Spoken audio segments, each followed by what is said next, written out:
Good morning from a slightly cloudy and slightly cooler Wirral today. It's still nice enough outside to go and do a bit of gardening later though, so I'm happy. Right, I wanted to come online and do about a couple of articles I've seen today. I'm going to do this two post thing rather than mix the two together. The first one is about selective licensing, and it's about Portsmouth and District Private Landlords Association. And this is an article from the Negotiator magazine, so all credit to the Negotiator for this article. I'm just going to talk about my interpretation and raise some questions for you guys from it. So, a South Coast Landlord Association has launched a parliamentary petition challenging selective licensing rules and says that they have expanded council's powers and have led to schemes that are extremely heavy-handed. I'd potentially agree with that, to be honest with you, talking to different people. The group also claims such schemes are negatively impacting both tenants' rights and landlords' competitiveness. I'll go a bit further. They say the 2015 government order that expanded local authorities' powers should be revoked as it has been implemented without proper democratic oversight and is having serious consequences for both property owners and tenants. Yeah, that is an issue with it. There does seem to be no consistent review on this, on selective licensing. It just seems to have been implemented and they leave councils to it. So yeah, there needs to be a bit more oversight. So I keep covering my mouth. It is scandalous that most of these schemes are justified on criteria defined through secondary legislation, lacking any parliamentary scrutiny, says the petition author Simon Fletcher. The 2015 order defined 4 more conditions are used by councils up and down the country to justify the schemes that are, to my mind, insidious. Well, that's a bit strong, but maybe, given the benefit. He raises serious concerns about the potential misuse of the licensing powers, suggesting that they are potentially being used to change the makeup of neighbourhoods. I'm not so sure about that. He warns the undertone seems to be selective licensing can be utilised to reduce the quantity of housing available to migrants in the cheapest neighbourhood. Again, I'm not so sure about that either. I think that's a bit of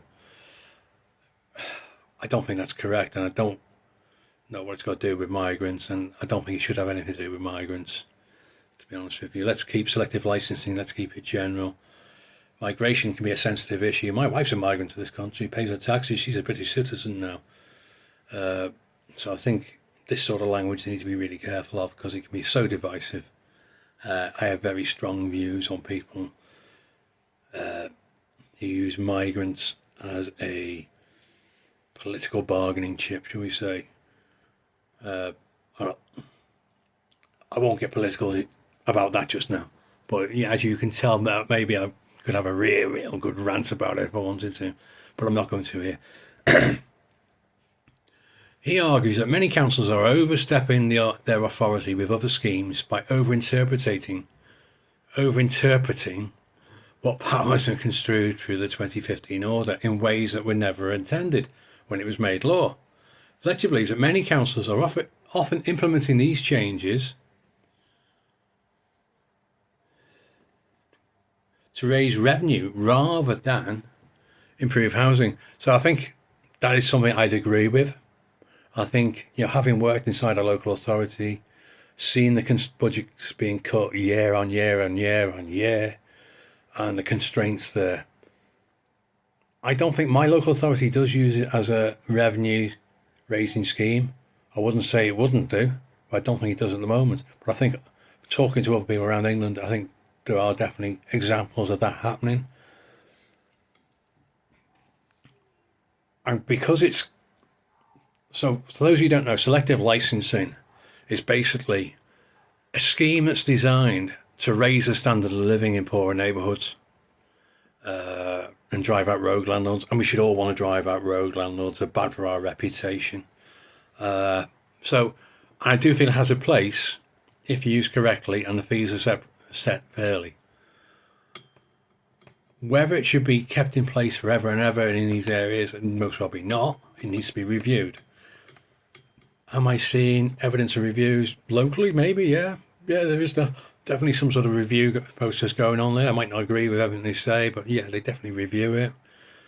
Just so they can bring more ones in, most probably. Cynical, sorry.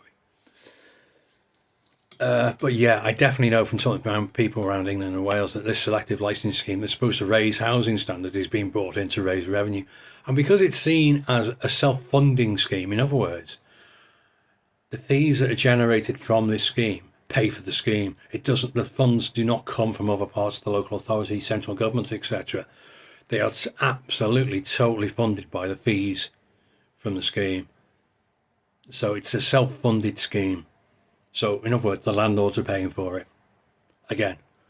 But yeah, and he says he thinks that this is so that he can be seen to be doing something when core activities are being cut due to budget constraints. So councils were told they need to raise their own income, basically, when the cuts to government funding started, or when they were well under the way as well.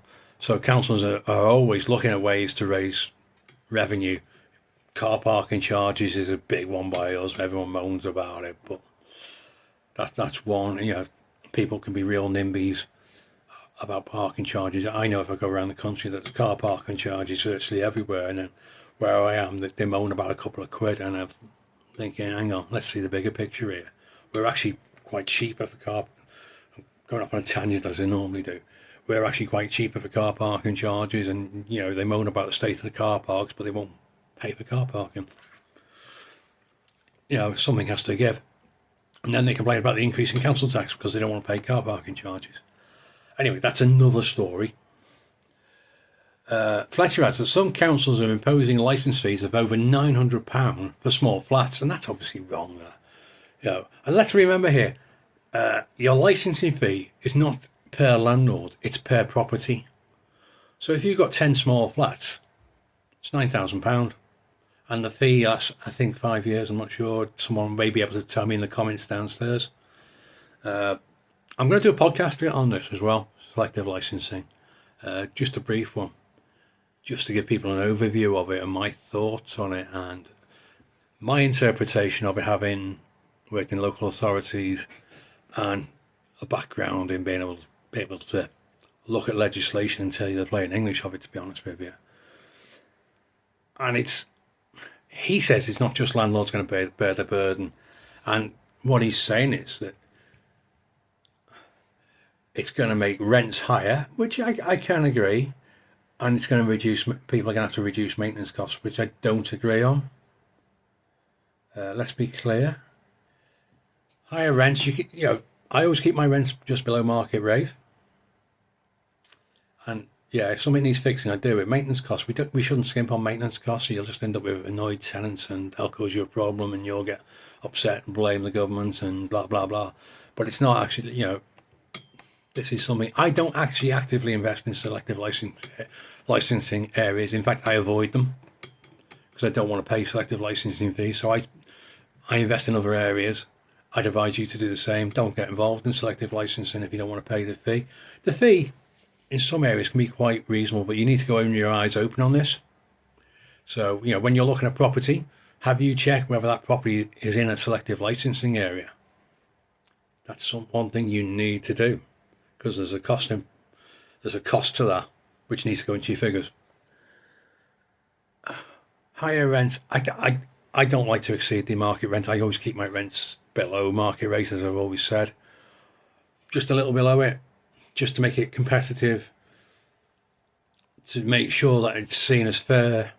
I still need to make a profit. I'm a businessman, but that's it. So that's the gist of what he's saying, and I'd agree with quite a bit of what he's saying. I agree that some councils now are using this as a revenue stream, and we need to be mindful of this, and we need to be vocal when our local authorities are doing things like this, and attend these different meetings and have our say as well. If you find, because there's always a consultation period with these schemes. So if there's a local authority scheme in your area for selective licensing, go on online, check it, see if it has any effect, see if there's any plans to expand it, see what the fees are, see if there's any live consultations. and put your voice in, put your thoughts into it as well. Because if you keep quiet, you can't complain about it. You haven't said anything about it. But if you know there's something coming up, get in there, get your thoughts across. To my mind, yeah, in some ways, selective licensing can be a good thing. I know there's certain areas, local to me where the housing cannot is sometimes not great. There are rogue landlords there, and they need getting rid of. End of. I viewed a block of flats last year. So it was a block of flats. It was a converted house, and I've never seen such tight space. It was horrendous. And this isn't a selective licensing. They are just about the minimum space standards. And how people live like that, I don't know, because your kitchen was leading onto your bathroom with a screen door between it, and they were just so tight. They just packed as many people in as they can. Obviously didn't buy it. I wouldn't advise anyone to buy something like that. It was just horrendous. So we know there are properties out there that are bad, and we have to recognise that. We have to recognise that there are rogue landlords, and we need to get rid of them. We need to make sure that we're providing a good professional service with good standards. Anyway, that's this about Portsmouth Private Landlords Association and their parliamentary petition. It's off the Negotiator magazine, so if you want to have a look at it, that's where it is. Remember, I'll throw a link down below once I've finished it. Please subscribe to my podcast, Efficiency in Property Investing. We have a new episode out on Monday. I'll have to check what the next episode is, but we have a new episode every Monday. So please like, subscribe and share. It costs nothing to share, but it means a huge amount to me, and I'm really grateful for your support. And have a great weekend and keep moving forward.